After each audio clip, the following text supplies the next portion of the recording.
In the name of The Simpsons, the South Park, and the Family Guy, amen. So right as I was about to sit down here to film, like I had the script ready and everything, almost as an afterthought, I asked you all on my YouTube community tab which one of these three animation titans meant the most to you. And you all really didn't like Family Guy, huh? And the comments said as much, with way more love for far less popular shows like Futurama and King of the Hill, way more love than there was for Family Guy, ew. Now, in that same poll, I maybe would have said The Simpsons, to be honest. As a teenager, I read both of these books cover to cover multiple times. But I don't know, I still want to make a case for my guy, my Family Guy. See, I had discovered Family Guy through the DVDs. The first episode that I had ever watched was Road to Rhode Island, and like a masochist in Newport, we're Rhode Island bound. I immediately fell in love with the show. For most of my teen years, liking Family Guy was basically part of my identity. And also, I am just so sorry to anyone who had the displeasure of knowing me back then. But like you, probably, I haven't thought about Family Guy for over a decade. So let's explore this together. In January 31, 1999, Family Guy, the brainchild of one Seth MacFarlane, premiered on Fox with a lot of hype and strong ratings right out the gate. The show followed the exploits of oafish, television-obsessed family man Peter, his doting and distinctly voiced wife Lois, their children, beleaguered teen girl Meg, simple-minded Chris, evil flamboyant baby Stewie, and acerbic voice of reason and human-like dog, Brian Griffin. Its writing style was really distinct, and unlike anything that had ever been seen before, but after 3 rocky seasons of time slot changes and temporary cancellations, Fox finally pulled the plug in 2002. But with syndicated reruns on the network Adult Swim, unprecedented strong DVD sales, and I suspect positive word of mouth across people on the internet and early message boards, the show was uncancelled by Fox in 2005, where it's been a mainstay ever since. Throughout the late 2000s, an average of 7 to 8 million viewers were tuning into their televisions for each episode. According to Google Trends, Family Guy's peak popularity was around late 2007 to 2009, but it's kind of fallen off ever since. It also feels like over time, the show has seemingly done little to evolve its general style and approach to comedy. Or it kind of did, but it was super gradual. I mentally group Family Guy with a lot of those huge animated shows that were absolute pop culture juggernauts in the 90s and or 2000s that undoubtedly shaped the humor and sensibilities of the young people that watched them, but continued going on for a really long time into the 2010s that maybe made some people go, huh, wait, that's still a thing? So in a logical world, Family Guy would just go away, right? Enjoyed in its time, had its moment, and then just moves right along, left in the pop culture dumpster that is the past. But I might kill my Peter. Not the best idea. the memes, the memes, the memes, the memes, the memes. Now, all the shows that I mentioned previously, they all have their viral mimetic moments. The Simpsons does, SpongeBob does, South Park does, Fairly Odd Parents does. It's not really unique to Family Guy. But I feel like there's something different about Family Guy memes. The show occupies a kind of weird spot in internet culture.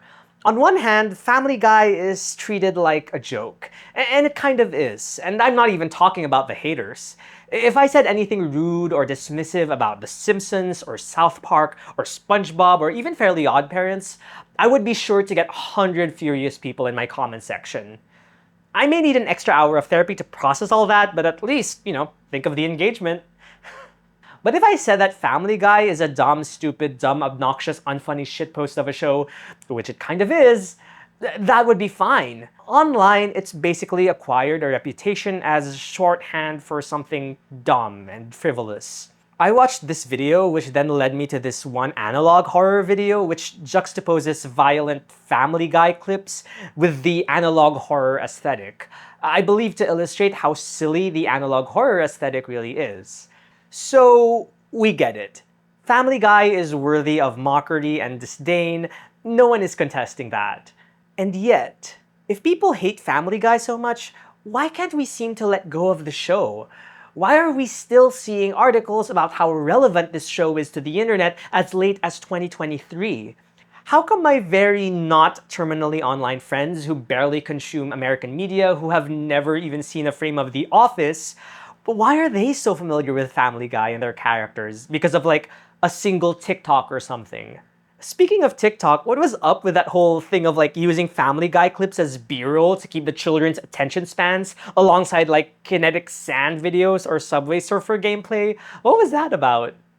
Plus, a lot of these Family Guy memes have just taken weird lives of their own, being reworked and mutated by way of steamed hams or Shrek or Garfield. Peter, the horse is here. Peter, the horse is here. But I don't think anything quite captures the omnipresence of Family Guy on the internet more so than Family Guy reaction videos. You know what? He's earned that. In fact, if you search Family Guy reactions here on YouTube, and I did this on a totally random day as I was scripting this, showing only the results for this month, I counted 87 results. 87 different videos of people reacting to Family Guy clips this month. Meaning statistically, somewhere in the world, there are probably 2 people right now filming a reaction to some Family Guy clip. And that scares me. And so I want to explore why we can't quite quit Family Guy. Like a gay cowboy in some Oscar bait movie. This dumb, stupid show still has a chokehold on us. Just like Wayne Brady and Hooker in a Hotel Sorry, I'm so sorry.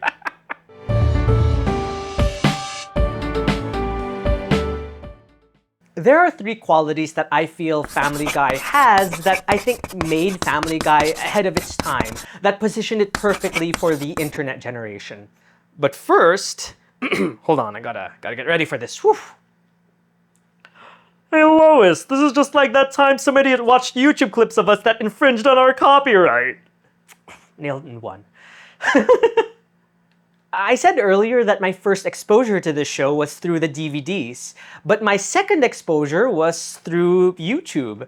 See, when I was 13 years old, I simply did not have the attention span or patience to watch 30-minute TV shows during designated times in the day. Ew. And I know that in the past, I've tried to characterize old YouTube as a wellspring of homegrown creativity and originality, but a lot of it was honestly just re-uploaded clips of TV shows. And the TV shows that hit on YouTube were those that could be consumed in 1 to 5 minute chunks because of a 10-minute time limit on videos through most of the 2000s. A lot of comedy sketch shows like Whose Line Is It Anyway or Mad TV, or even talent shows that focused on performances and auditions like Idol or X Factor, those were big on YouTube at the time. Unless you were willing to inconveniently watch anime in 9-minute chunks, which I know some of you did, there was no place for any show that relied on a continuous narrative for 30 to 60 straight minutes. Except... You know how lousy I am with housework. Remember when I tried doing the laundry? Let's see, shirt, pants... Hey, I'm missing another sock. If you're somehow one of the 3 people who clicked on this who doesn't know about cutaways in the context of Family Guy, well, cutaways are breaks that cut away from the scene in order to tell a joke that tend not to be related to the overarching narrative of the episode. They tend to interrupt the flow of the show in order to tell an unrelated gag, to make some kind of commentary about some pop culture or society thing. Cutaways became the signature style of Family Guy, with as many as, according to this Reddit post by user 2Wiggly, an average of 8 cutaways within a single episode for the first 2 seasons. And it was really notable because no other show before or since has relied on cutaway gags as much as Family Guy has. Now, the idea of cutaways in Family Guy was seen as pretty divisive. On one hand, some comedians hated Family Guy for this, which makes sense. If I were a comedic television writer who worked hard trying to effortlessly weave jokes and humor while simultaneously trying to tell an engaging and coherent story, I would resent Family Guy for taking an easy way out by making a bunch of timely, random pop culture references here and there and stringing it together with some random mess of a plot. South Park once famously mocked Family Guy's humor, joking about how Family Guy writers were just a bunch of manatees pushing a bunch of balls with random words in order to formulate jokes that would then form their cutaways, illustrating how lazy the writing style of Family Guy was. Allegedly, according to the South Park creators, the writers of The Simpsons and King of the Hill thanked them privately because they were also harboring that same kind of resentment. Family Guy's creator, Seth MacFarlane, would sort of fire back by saying how writing cutaways was actually one of the most difficult parts of writing because you had to construct a premise, characters, setting, setup, and punchline all within the span of like 15 to 30 seconds. This may also be why people remember the plots of more well-respected animated shows like, oh, do you remember that Simpsons episode where Homer met his mom? Or that episode of SpongeBob where they sold chocolates door to door? But no one remembers the plots of Family Guy episodes because they are interrupted by so many cutaways that you tend to remember the jokes and the gags of Family Guy instead. Anyway, going back to YouTube, the existence of cutaways is why Family Guy did not need an overarching narrative to make sense or be funny. So this worked really well if you were on YouTube 15 years ago and just wanted to watch a quick joke that was less than a minute long. When we were all struggling with the lag that came with a 1 megabyte per second internet connection. Cutaways, especially in compilation form, also being the same thing that makes Family Guy such a popular reaction content fodder nowadays. I watched so many Family Guy videos as a kid. And I know I'm not the only one. According to this Google Trends graph showing YouTube searches of Family Guy, Simpsons, and South Park, Family Guy clears in terms of what was being searched for on YouTube from 2008 all the way up to the present day.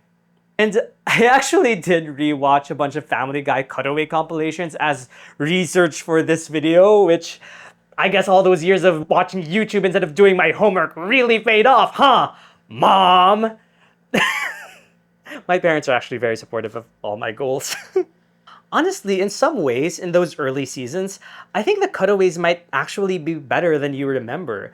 Some of these cutaways have pretty decent observational humor. There's a lot of meta humor also, joking about Family Guy's over-reliance on their own cutaways.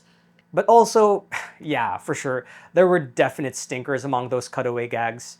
Jokes that mocked women's appearances, jokes that went on for way too long, we'll get to that. And quite a number which just relied on this whole, look, it's the timely, relevant, retro pop culture thing. Don't you like the relevant pop culture thing? Ha ha ha ha ha! Speaking of pop culture,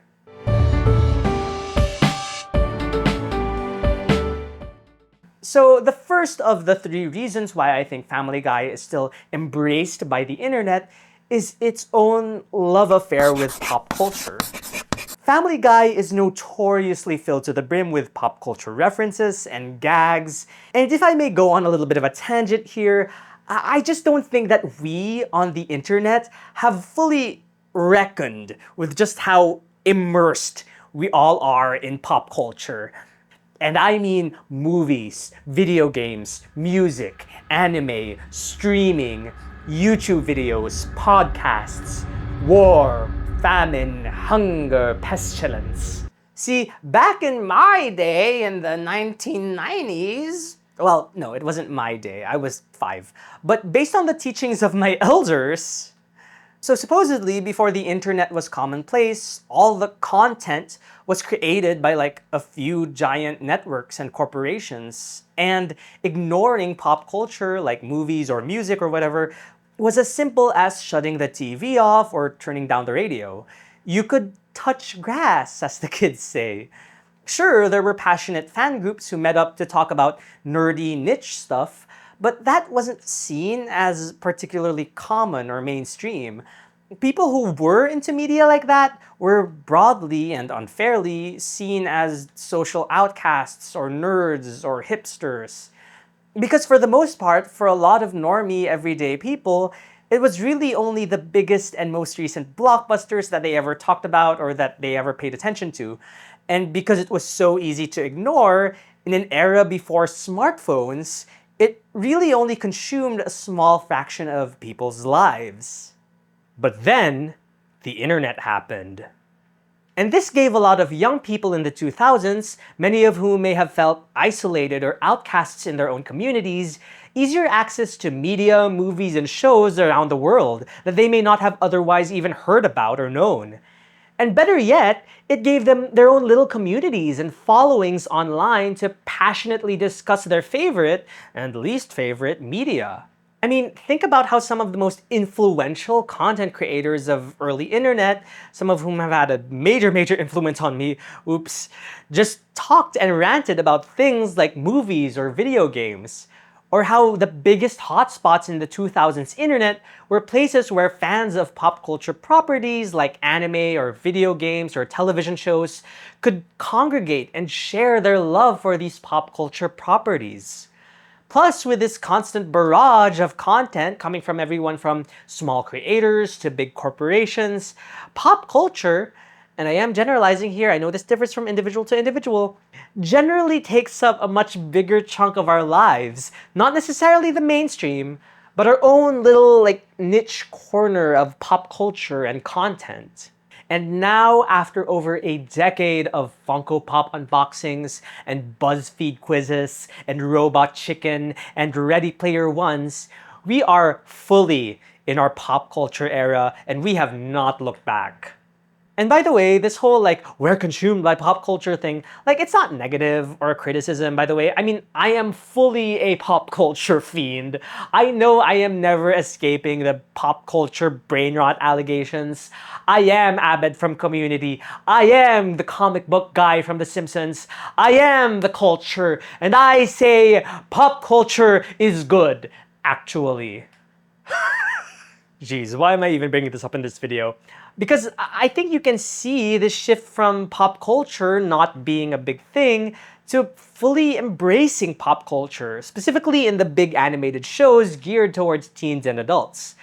In the 90s, you had shows like Daria and King of the Hill, which would have occasional pop culture references, but they would hardly be the focus of the show.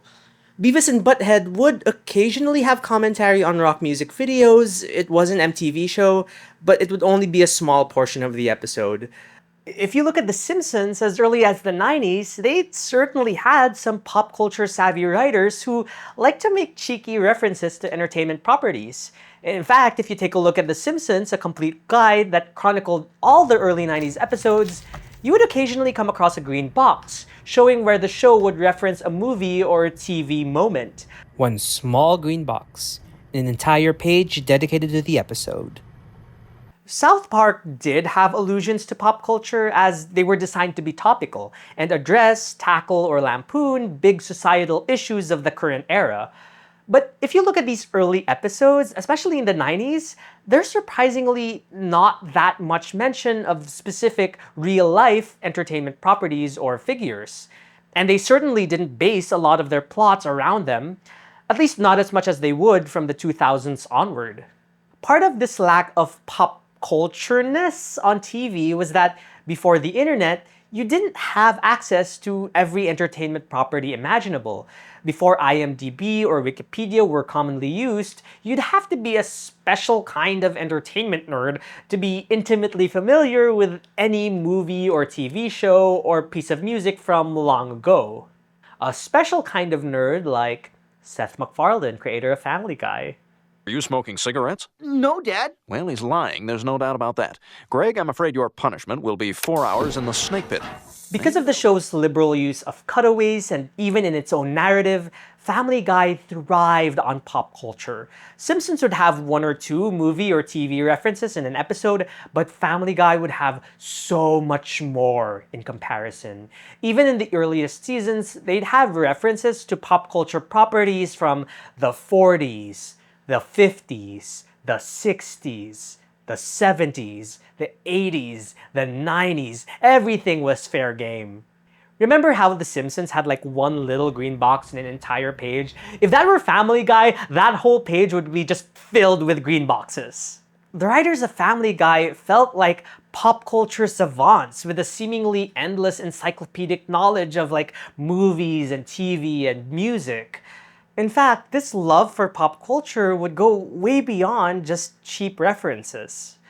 According to YouTuber Tunerific Tariq, he feels that the whole point of Family Guy is to show how pop culture in its idealized and packaged form can serve as escapism from the horrors and doldrum of real life, and to show how flawed that kind of value system is. In general, Family Guy, I think, is a show about a guy that grew up watching television at a very specific time. And the same man uses the same values and lessons and tones of these very same shows that he grew up idolizing and tries to apply them in present day while raising his family. And I think that mimics the internet. It makes me think maybe the people who really loved Family Guy and were so enthusiastic for it to come back after its first cancellation in 2002 were just excited to see that love for pop culture properties from before their time and references to nerdy shows and interest being reflected back to them. That same pop culture obsession itch that creators like the Angry Video Game Nerd and Nostalgia Critic would scratch later on in the 2000s decade. Yes, I am saying that this equals to this. I'm not sorry. Okay, now I think it's about time to address the elephant in the room. If that elephant were a dead baby elephant, ha ha ha ha ha ha.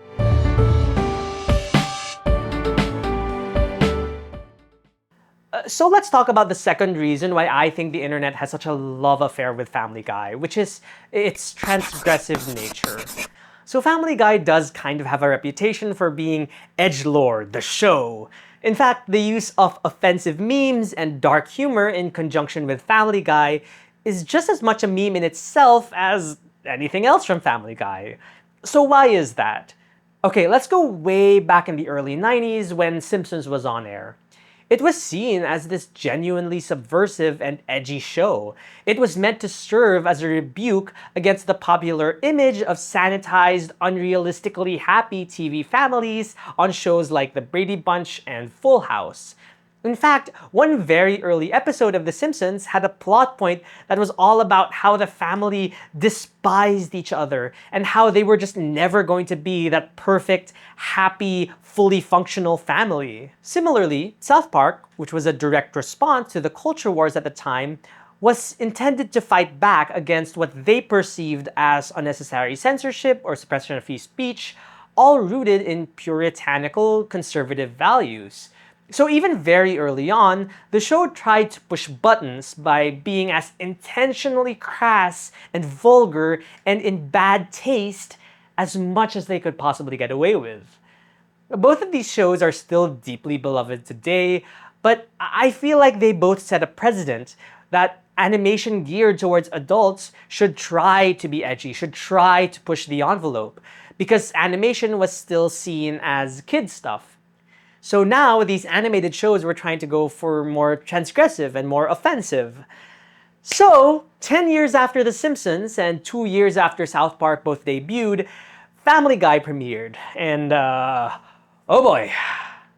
Family Guy never shied away from the more controversial topics. In fact, their very first cutaway gag involved a certain failed Austrian painter whose name I don't even want to say on YouTube because I'm scared I'll get demonetized.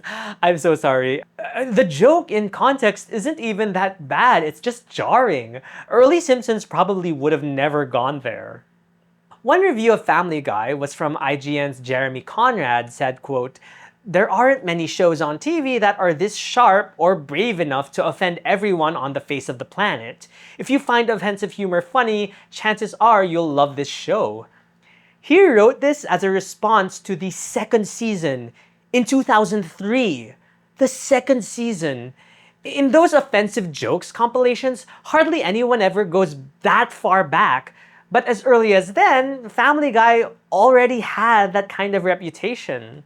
This penchant for dark humor earned the ire of the Parents Television Council, a moral watchdog group based on conservative Christian values. That group would frequently name Family Guy the worst show of the week, which was just about as effective as taking your own DVD box set and putting on a sticker on it that says, "Bad, do not watch." Oh god, it's stuck. It's stuck. The Parents Television Council also started writing frequent letters to the Federal Communications Commission, or FCC, to block or cancel the show. The original cancel culture. Family Guy seemingly responded to this with a big song and dance number from a 2005 episode that criticized how the FCC went overboard with their censorship. You'll never win by messing with the fellas at the freaking FCC. And ever since then, Family Guy really doubled down on its controversial and transgressive content that really pushed some buttons and made jokes making light of things that I don't even want to say because I'm so scared of demonetization. I'm so sorry, you guys. And at the risk of getting some mean comments, I guess, I think it's about time to point out that Family Guy did harm in terms of perpetuating negative stereotypes. Whether it was through cutaway gags that made fun of groups of people, or even token joke characters, any deep dive or discussion on bigotry and prejudice in 2000s pop culture will always reference Family Guy. And I think it's worth having those nuanced conversations about the potential negative impact that this show may have had in that regard. And that is just not getting into the really awful stuff like Quagmire being an awful, awful sex pest and just that being played for laughs. Dear Diary, jackpot. And if you can't engage with the show or dislike it because it made one too many distasteful jokes or jokes about a marginalized community that you're a part of, I don't blame you. Honestly, in some ways, it really is kind of hack, edgelord, low-effort humor. And you would think that that would be enough for other people to disavow Family Guy and never interact with the show, leaving it in the same cultural garbage bin that we left Shane Dawson and Kid Rock in. But we haven't really seen that much, have we?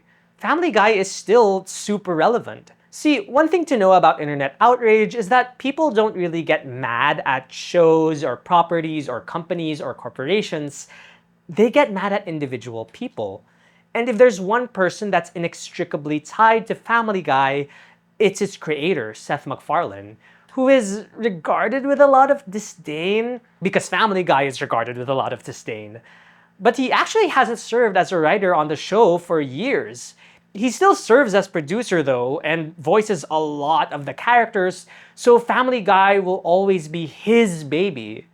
A little bit about him in Family Guy's later years, he created 2 other adult animated shows, at least one of which some people seem to like. He was also responsible for a number of critically panned films. He hosted the Oscars in 2013 to mixed reviews, and he has lately been relatively out of the public eye, spending more time on his passion projects like his show The Orville and his own music career. Other things about him, he endorsed Bernie Sanders for the 2016 US presidential elections. He was, quote, incredibly passionate about his support for the gay community years before gay marriage was even legalized throughout the country, and donated $1 million to the Entertainment Community Fund to support film and television workers during the WGA and SAG strikes in 2023. Look, I'm not saying you have to like the guy, and I'm not going to say anything about Seth's character as a person because, frankly, I don't know. But I think generally we can tell where he lies politically based on his outward, public-facing actions. Ultimately, I believe shows like Family Guy and their offensive humor cater to the youth of any era, allowing them to explore their worst impulses through transgressive comedy. something that would be really reflective in a lot of the internet culture at the time. Not saying this is a net good thing for the world. This is not me excusing the bad stuff, but it's just the current reality we're living in. And if you feel strongly about it, we're just going to have to acknowledge and reckon with it. Anyway, I'm bored. Let's talk about Conway Twitty. Nice to see you. It's been... Alright, the last of the three qualities that I think Family Guy has was the absurdity of it all. Now, I already discussed how the first episode that I watched was Road to Rhode Island, but the second episode that I saw was Da Boom from 1999, Family Guy's Y2K/nuclear apocalypse episode. You may not remember the plot of this episode. Like I said, that was never what viewers remember Family Guy for. However, one enduring moment was this one cutaway where Peter gets ripped off by a chicken mascot. You son of a... And this one sequence then goes on for 1.5 minutes. This may not seem like a lot for modern viewers, but the fact that this gag goes on for 1.5 minutes in a 23-minute episode while doing nothing to advance the plot of that episode, dedicating that much time to an action sequence in a comedy show, I feel like the fact that this gag is this long is the joke. Family Guy would dip into this well quite a bit. There's another episode called Patriot Games from 2006. You probably don't remember the plot of this episode either, but there is one moment that you probably do remember. A woman who'll kiss on the very first date is usually a hussy, and a woman who'll kiss on the second time out is anything but fussy. But a woman who'll wait till the third time It is the Shapoopy sequence, a 2-minute musical number taken directly from the movie musical The Music Man. It is stunningly well animated and well performed, but it serves zero purpose in the narrative, other than to indicate that Peter was celebrating scoring a touchdown, which could have been communicated way quicker. You might say this was like for atmosphere or just like a regular musical, like a cabaret type performance, but no, this totally doesn't match anything else in the episode. Again, in both instances I described, I am convinced that these overlong sequences and how little that they connect into the overall narrative, I feel like this is part of the joke. So the outstretched nature of the joke is something that falls under the general umbrella that is absurdism. Okay, so all comedy is predicated on surprise, right? Usually through a setup and a punchline. A punchline that is almost always unexpected. And for particularly sharp comedy, a punchline could make a commentary about the characters in a scene, or the setting that they are in, or even society at large. But if the quote-unquote punchline just takes all the internal logic of a scene, or setting, or medium, and just chucks it out the window for just something completely out of left field and unexpected, then you could make a case that the joke is making a commentary on humor, the very fabric of what makes us laugh. That's absurdism. Adult Swim was rife with this kind of comedy in the 2000s, with shows like Tim and Eric Awesome Show Great Job, and I think that this would trickle down to a lot of the early internet humor, especially once that got big on YouTube.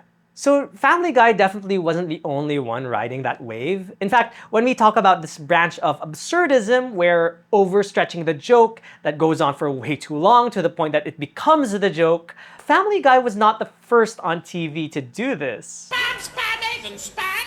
Spam, spam, spam, spam, spam, spam, baked beans. This is the Monty Python skit Spam, where its comedic drive comes from repeating the word spam ad nauseum in increasingly outrageous ways.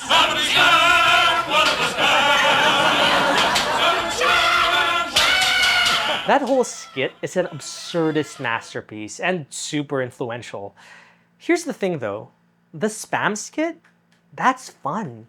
You could appreciate it on a level of absurdist comedy, but even a toddler could watch this and still be entertained. But do you know what isn't fun? I could use a distraction right now. Ladies and gentlemen, Mr. Conway Twitty. The Conway Twitty gag is a notorious recurring cutaway scene on Family Guy where the show will just cut to an interrupted shot of country singer Conway Twitty just performing. No commentary, no attempt at outright comedy, just a straight shot of him singing for up to 2 minutes straight. It's baffling and just not entertaining in a way that Family Guy was normally entertaining. To put it bluntly, this is the Family Guy writers trolling their audience. It's absurd in a way that you're just stuck there with your thoughts, wondering, what will happen next? When will this end? What is the point? What were they thinking? Do they think that this was a good joke? Is this sincere? Is this ironic? Are we human? Or are we dancing? In other words, this gag makes me feel existential dread. There are dozens of examples of jokes like this that just go on for way too long on Family Guy. I think that those are the gags that people honestly really remember. But do you know what else gives me existential dread? What is this nigga doing? The cat is not mine.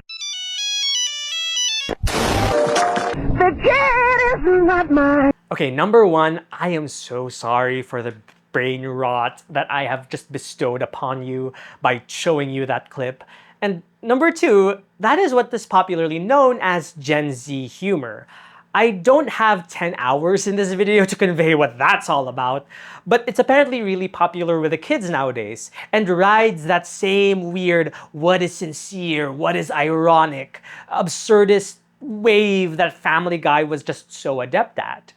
For a more direct comparison, here's a creator called One Salad Onion who amassed 5 million views with a 3-hour video called Watching Sniper Wolf Until I Laugh. Again, it's that overextending the joke in that absurdist way that just hits with a current internet audience. Or do you really want to know a crazy thing on YouTube that I just found? This is a 1-hour video by creator Duber43 of a rotating potato chip playing to a low-quality version of the song Funky Town. That's it. That's the video. This has, at the time of me scripting this, 51 million views! Oh my god! Oh, what is the point? What were they thinking? Do they believe that this is a good joke? Is this a sincerity? Is this irony? Are we human? Or are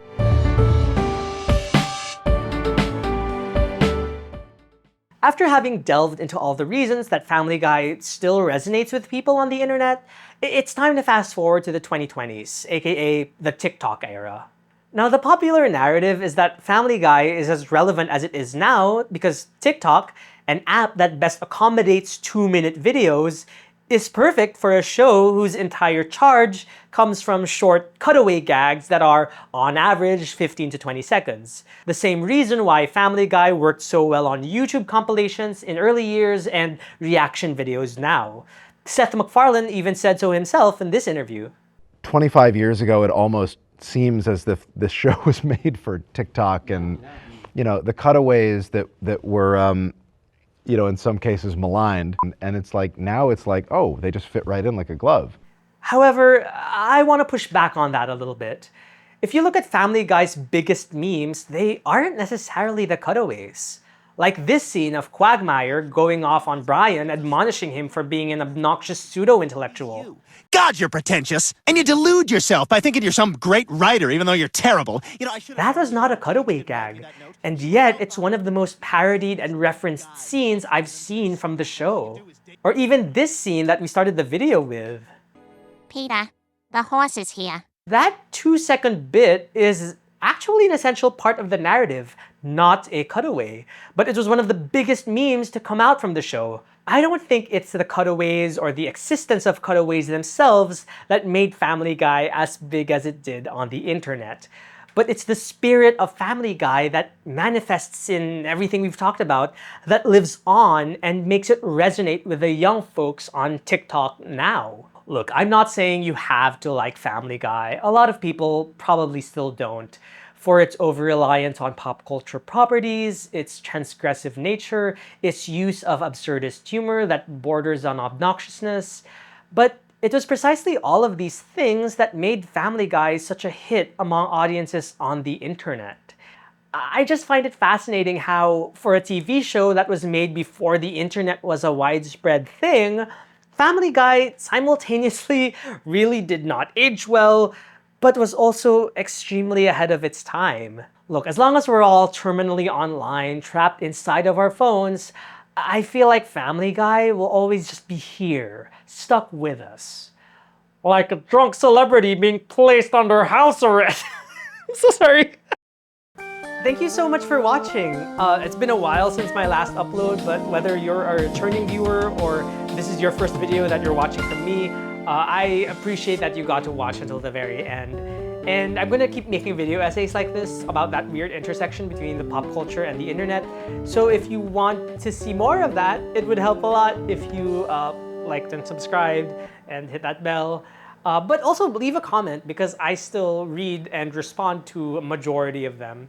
And I really appreciate that you're still here, and thank you so much. Until next time, bye-bye.